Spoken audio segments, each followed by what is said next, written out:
Once again you have an most welcome in this another video जहाँ पे हम discussion करेंगे बेसिकली एग्जाम पैटर्न का।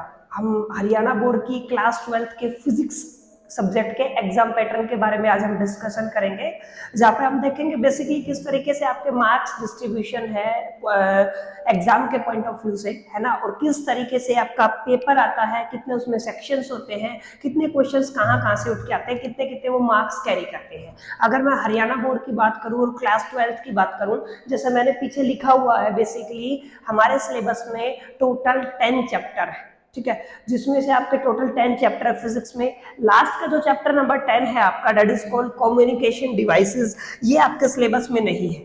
मैं बात कर रहा हूँ 2022 एंड 23, अगर मैं बात करूँ 23 एंड 24 की मैं बात करूँ, एग्जाम 23 एंड 24 के हिसाब से कम्युनिकेशन सिस्टम में आप कम्युनिकेशन सिस्टम आपके सिलेबस में नहीं है। इसके अलावा अगर मैं बात करूँ जो टोटल आपका एग्जाम है इन 9 यूनिट्स के हिसाब से आएगा, टोटल 9 यूनिट है, और जो टोटल मार्क्स है आपके एग्जाम के, टोटल मार्क्स की अगर मैं बात करूं तो टोटल मार्क्स है आपके टोटल 70 मार्क्स। फिजिक्स में 70 मार्क्स का आपका पेपर आता है, 30 मार्क्स आपके प्रैक्टिकल के होते हैं। और अगर मैं टाइम पीरियड की बात करूं तो हमारे पास टोटल टाइम रहता है बेसिकली 30 मिनट्स का, यानी कि इस 70 नंबर का काम करने के लिए आपको 30 मिनट करीब करीब 3 आवर्स दिए जाते हैं, 30 मिनट्स नहीं 3 आवर्स, 3 घंटे का आपको टाइम दिया जाता है। और टोटल यूनिट्स है जिनका डिस्ट्रीब्यूशन 9 यूनिट है, एक आपके सिलेबस में नहीं है। अगर मैं बात करूं मार्किंग स्कीम की, तो आपका जो पहला यूनिट है जिसको आप बोल रहे हो इलेक्ट्रोस्टैटिक्स, ये टोटल कैरी करता है आपका 8 मार्क्स, मतलब एग्जाम में आपके टोटल 8 मार्क्स इस यूनिट से आएंगे, इलेक्ट्रोस्टैटिक यूनिट से। अगर मैं सेकंड चैप्टर की बात करूं जिसका नाम है करंट इलेक्ट्रिसिटी, अगर करंट इलेक्ट्रिसिटी की बात करूं तो टोटल यहाँ से 7 मार्क्स का काम आता है। अगर मैं मैग्नेटिक इफेक्ट एंड मैग्नेटिज्म की बात करूं तो यहाँ से बेसिकली 9 मार्क्स का काम आता है। अगर मैं बात करूं electromagnetic induction and alternating current की, तो यहाँ से भी आपका टोटल 9 मार्क्स का काम आता है। इसके बाद आता है आपका इलेक्ट्रोमैग्नेटिक वेव EMW, जहां से आपका टोटल 4 मार्क्स का काम आता है। और अगर मैं बात करूं ऑप्टिक्स, यहाँ से सबसे लॉन्गेस्ट आपका यूनिट है जहां से सबसे ज्यादा नंबर का काम आता है, यानी कि ज्यादा नंबर के क्वेश्चंस आते हैं, जिसका नाम आपका ऑप्टिक्स। यहाँ से आपको टोटल 12 मार्क्स का काम आएगा, ठीक है। अगर मैं बात करूं ड्यूल नेचर ऑफ लाइट की, तो बेसिकली यहाँ से आपको टोटल 5 मार्क्स आएंगे, 5 मार्क्स के क्वेश्चंस आते हैं। एटम एंड न्यूक्लियाई की बात करूं तो ये भी 8 मार्क्स का है आपका। और अगर मैं इलेक्ट्रॉनिक डिवाइसेस की बात करूं तो ये भी है आपका 8 मार्क्स का।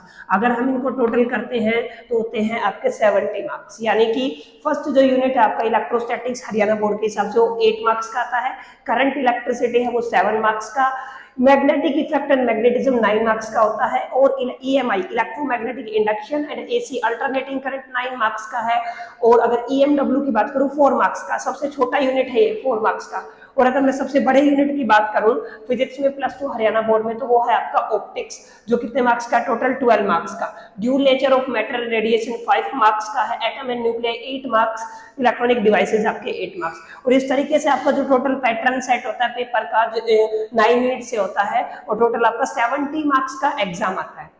जिसमें अगर मैं एग्जाम में बात करूं तो टोटल आपके पास, अगर मैं एग्जाम की बात कर रहा हूं, टोटल नंबर ऑफ क्वेश्चंस अगर देखिए हरियाणा बोर्ड के, तो आपको टोटल नंबर ऑफ क्वेश्चंस मिलते हैं 21, यानी कि आपको 21 क्वेश्चंस मिलते हैं पूरे पेपर की। अगर मैं बात करूं जो 70 नंबर का रहेगा, 3 घंटे जिसमें रहेंगे, जिसमें आपका फर्स्ट सेक्शन आता है।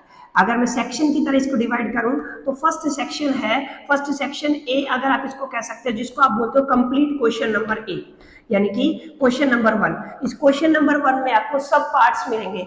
टोटल ये 1 नंबर का क्वेश्चन रहता है, ईच क्वेश्चन 1 मार्क्स कैरी करता है, और इसमें टोटल आपको 14 क्वेश्चंस मिलते हैं, यानी कि टोटल कितने मार्क्स का काम हो गया यहाँ से, 14 मार्क्स। यानी कि जो आपका फर्स्ट क्वेश्चन है वो ऑब्जेक्टिव आएगा, और टोटल 14 मार्क्स के ऑब्जेक्टिव आपको क्वेश्चंस यहाँ को मिलेंगे। अगर मैं सेकंड सेक्शन की बात करूं, जो आपका सेक्शन सेकंड है या फिर बी है, ये जैसे 1 मार्क्स का है, तो ऐसे ही आपका सेक्शन बी बनता है, जो बेसिकली 2 मार्क्स कैरी करता है, यानी कि ईच क्वेश्चन आपका कितना मार्क्स कैरी करता है, 2 मार्क्स, ठीक है कि नहीं। और यहाँ पे मैं बात करूं 2 से और आपका 11, टोटल क्वेश्चन नंबर 2 से लेके और क्वेश्चन नंबर 11, हर एक क्वेश्चन 2-2 नंबर का आता है। और बेसिकली अगर मैं बात करूं, ये हो गया आपके 2 नंबर का एक क्वेश्चन है, टोटल 10 क्वेश्चन हो गए।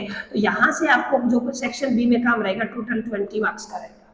ये तो बात होगी आपके सेक्शन बी की। इसी तरीके से जो आपका नेक्स्ट सेक्शन होता है जिसको आप लोग बोलते हैं सेक्शन सी, जो आपका 12 से स्टार्ट होता है और 18 पे जाता है। यानी कि जैसे सेक्शन ए में 14 मार्क्स के 14 नंबर के 14 क्वेश्चंस 1 मार्क्स के थे, सेक्शन बी में आपके 2 मार्क्स के टोटल 10 क्वेश्चन थे। ऐसे ही आपका सेक्शन सी होता है जिसमें हर क्वेश्चन 3 मार्क्स कैरी करता है, यानी कि ईच क्वेश्चन आपका कितना मार्क कैरी कर रहा है, आपका 3 मार्क्स। और अगर आप देखोगे 12 to 18 आपके 7 क्वेश्चंस बनते हैं, यानी कि 3 मल्टीप्लाई बाय 7 कितना होगा 21 मार्क्स। यानी कि जो आपका सेक्शन सी होता है वो 21 नंबर का होता है। एंड लास्ट एंड फाइनल जो होता है आपका सेक्शन डी, जहां पे आपका 19 से लेके और 21 तक 3 क्वेश्चंस आते हैं आपको, और 3 क्वेश्चंस हर एक क्वेश्चन 5 मार्क्स का होता है, यानी कि टोटल हो गया आपका 15 मार्क्स। यानी कि आपके जो टोटल सेक्शंस बने आपके पेपर में, टोटल 4 सेक्शंस हैं, ठीक है। अगर मैं सेक्शन डी की बात करूं, सबसे बड़ा सेक्शन होता है जिसमें टोटल नंबर ऑफ क्वेश्चंस 3 होते हैं, और यहाँ पे वैसे टोटल नंबर ऑफ क्वेश्चंस आपको 6 मिलेंगे। हर एक क्वेश्चन में आपको चॉइस मिलती है, आपको 2 क्वेश्चंस मिलते हैं, आप किसी को भी चूज कर सकते हो, एक को अटेम्प्ट कर सकते हो। टोटल जो सेक्शन डी है आपका 15 मार्क्स कैरी करता है। अगर सेक्शन सी की बात करूं, टोटल 7 क्वेश्चंस इसमें आते हैं और हर एक क्वेश्चन 3 मार्क्स का है, यानी कि आप 21 मार्क्स यहाँ से अडॉप्ट करोगे। अगर सेक्शन बी की बात करें तो सेक्शन बी में हर एक क्वेश्चन 2 मार्क्स कैरी करता है। इसका जो नंबर रहता है 2 to 11 रहता है हरियाणा बोर्ड में, यानी कि टोटल आपके कितने मार्क्स हो गए 20 मार्क्स। अगर मैं क्वेश्चन नंबर 1 की बात करूं तो 1 में 14 सब क्वेश्चंस होते हैं, यानी कि multiple choice questions, objective questions आप जिनको बोल सकते हो। अगर आप इन सबको टोटल करोगे तो आपको टोटल मिलेगा 70 मार्क्स का, यानी कि 70 मार्क्स के आपके टोटल ये पेपर सेट होता है फिजिक्स का। अगर मैं प्रैक्टिकल एग्जाम की बात करूं तो टोटल प्रैक्टिकल एग्जाम आपका होता है 30 मार्क्स का, और ऐसे करके आपका इस एग्जाम में बनता है टोटल 100, आपका टोटल बनता है 100। और जिसमें सबसे जो ज्यादा मार्क्स कैरी करता है आपके 3 यूनिट्स की अगर मैं बात करूं या 4 यूनिट्स की मैं बात करूं, तो सबसे पहले आता है आप ऑप्टिक्स। ऑप्टिक्स को आप प्रिपेयर कर सकते हो, यानी कि सबसे ज्यादा मार्क्स है 12 मार्क्स की ऑप्टिक्स आती है। अगर सेकंड नंबर पे मैं बात करूं, मैग्नेटिक इफेक्ट एंड मैग्नेटिज्म आता है आपका, आप इसको प्रिपेयर कर सकते हो, ये 9 मार्क्स की है। इसके अलावा 8 मार्क्स पे अच्छा ईएमआई एंड अल्टरनेटिंग करंट, ये दोनों भी 9 मार्क्स के हैं, ये भी one of the largest units में से आता है। 8 में आप देख सकते हो आपका एटम एंड न्यूक्लियाई हो सकता है, इलेक्ट्रॉनिक डिवाइसेस, दोनों 8 नंबर के, आप यहाँ से दोनों को इसको प्रिपेयर कर सकते हो। लास्ट एंड फाइनल जो इलेक्ट्रोस्टैटिक्स, वो भी 8 नंबर का है। तो इस तरीके से अगर मैं हरियाणा बोर्ड की क्लास 12 के फिजिक्स के एग्जाम की बात करूं तो टोटल 70 मार्क्स का होता है, जिसमें टोटल 9 यूनिट्स का कंट्रीब्यूशन है, और 70 मार्क्स इसमें होते हैं, 3 घंटे आपको दिए जाते हैं। आई होप कि आपको समझ में आएगा किस तरीके से फिजिक्स का जो पेपर है वो सेट होता है, कौन कौन से यूनिट्स है जो सबसे ज्यादा मार्क कैरी किए हुए हैं।